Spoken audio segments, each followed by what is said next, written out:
अभिजीत क्षण है। मृगशीर्ष नक्षत्र है जो कि भगवान चंद्रमा के साथ जुड़ा हुआ है और आज सोमवार का बहुत ही अद्भुत दिन जिसमें ये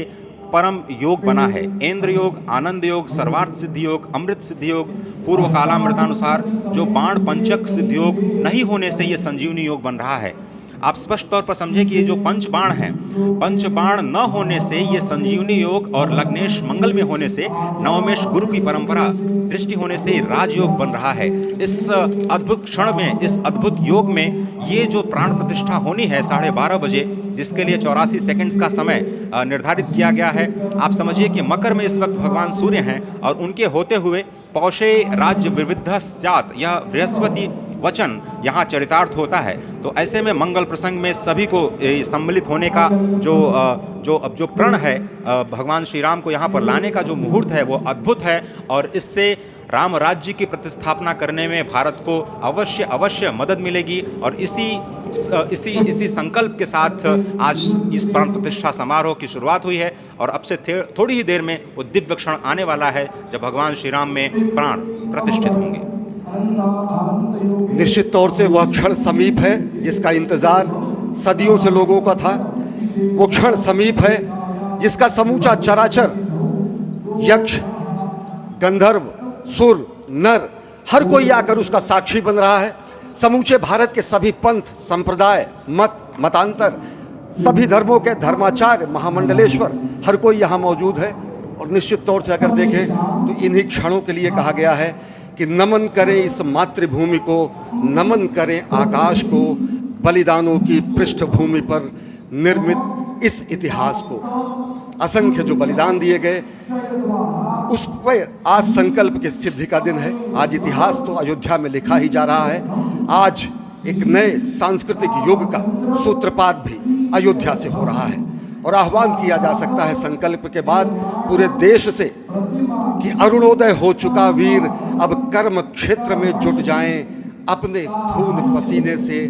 नवयुग धरती पर लाएं। और नवयुग की कामना, धरती पर नवयुग लाने की कामना हमारी ही संस्कृति करती है, जो सत्य है, शाश्वत है, सनातन है, जो वसुधैव कुटुंबकम की बात करती है, जो आनो भद्रा क्रतवो यंतु विश्वतः की बात करती है, जो सर्वे भवन्तु सुखिनः सर्वे सन्तु निरामयः की बात करती है, जो संपूर्ण चराचर के कल्याण की बात करती है, हमारी ही संस्कृति है, जो समस्त विश्व में बंधुत्व और लोक कल्याण के लिए प्रार्थना करती है, मंत्र देती है। अजय, और जिस तरह से हम कह रहे थे, ये आप भगवान श्री राम का वो विग्रह देख रहे हैं जिन्होंने इस प्राचीन स्वरूप में, इसी स्वरूप में लोगों को दर्शन दिए। भगवान श्री राम, भगवान भरत लला, श्री लक्ष्मण और श्री शत्रुघ्न के साथ लगातार चारों भाइयों के बाल रूप में दर्शन देते रहे और आज वो भी स्वर्ण के सिंहासन पर प्रतिष्ठित होंगे और साथ में ही दोनों ही मूर्तियों के जो दर्शन होंगे वो दर्शन को प्राप्त होंगे, तीर्थयात्रियों को प्राप्त होंगे। बहुत ही आनंद का क्षण जब भगवान श्री राम कृष्ण मूर्ति में, क्योंकि कहते हैं कि कलयुग में भगवान का जो वर्ण है वो कृष्ण है, सतयुग में भगवान का वर्ण पीत था, त्रेता में भगवान का जो वर्ण यानी रंग है जो लाल रंग का, रक्त वर्ण का हुआ और द्वापर में वो नीले रंग के हुए और अब कलयुग में कृष्ण वर्ण के लिए। और इसीलिए जो मूर्ति का निर्माण है वो कृष्ण मूर्ति का निर्माण किया गया है और 51 इंच की जब मूर्ति प्राण प्रतिष्ठित की जाएगी शुभ मुहूर्त में, उसके बाद उसी पुराने विग्रह के साथ में जो रामलला इस वक्त साथ देख रहे हैं, जिनके सामने चारों भाइयों के साथ में जो प्राण प्रतिष्ठा का कार्यक्रम चल रहा है वो भी दर्शन देंगे, जो कि स्वर्ण सिंहासन पर विराज चुके हैं। आप देखिए कि जो मुकुट है कितनी अद्भुत छवि है, उनके हाथ में धनुष बाण दे रहे हैं और उन्हीं प्राचीन विग्रहों के समक्ष बैठ करके प्रधानमंत्री नरेंद्र मोदी इस वक्त जगत के कल्याण की कामना करने के लिए संकल्पबद्ध हो रहे हैं और भारत को, भारतीयता को, सनातन धर्म को शांति और सद्भावना के प्रसार के लिए जो सनातन धर्म में जो ये अद्भुत कार्य किया है उसको आगे बढ़ाते हुए प्रधानमंत्री आज इस निश्चित तौर से काम काज कीजिए मोहि कहाँ विश्राम, ये भावना हमेशा घनीभूत रही प्रधानमंत्री नरेंद्र मोदी वो क्षण देखा जब 9 और 10 नवंबर 1989 को प्रधानमंत्री ने उस समय देखा अनिकेत एक लेख में, साधना पत्रिका में, और उन्होंने कहा कि यह क्षण सांस्कृतिक स्वतंत्रता का जयघोष करता है। हिंदू चेतना एक प्रकाश स्तंभ का ये दिन है जब रामशिला पूजन हुए। साथ ही साथ 1990 के दशक में आडवाणी जी की रथ यात्रा की सारथी रहे, गुजरात में समन्वय की भूमिका में रहे, तत्कालीन भाजपा महासचिव के रूप में 6 उन्होंने भ्रमण किया।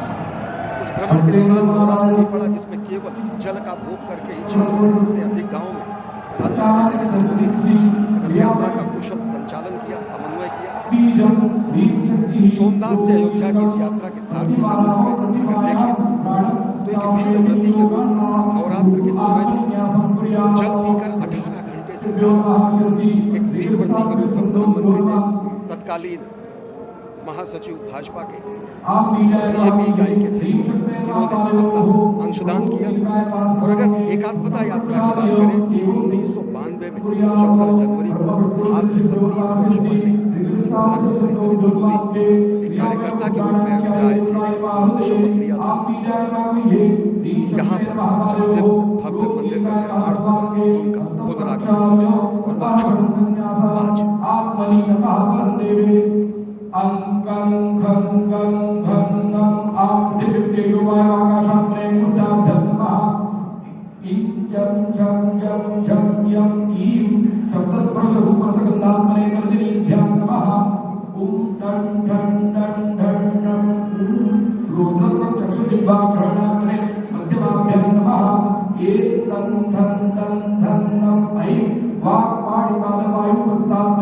अनामिकाभ्यां नमः। ओम बम बम बम बम